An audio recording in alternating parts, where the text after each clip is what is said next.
আসলে মানুষের মনের থেকে বড় বেহায়া আর দুটো নেই।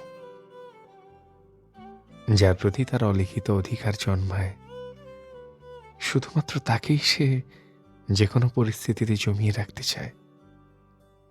বাধা, নিষেধ, তাচ্ছিল্যতা, অপমান কোনো কিছুরই বিশেষ তোয়াক্কা করে না। মানুষ যাকে সহজে পেয়ে যায়, তাকেই নিজের জগতে ঠাঁই দেয় ঠিকই, কিন্তু যাকে পায় না, তাকেই নিজের জগৎ বানিয়ে নেয়।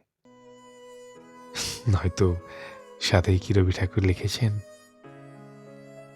আর কারো পানে চাহিব না, আর করিব হে আমি প্রাণপণ। ওহে, তুমি যদি বলো এখনই করিব বিষয় বাসনা বিসর্জন।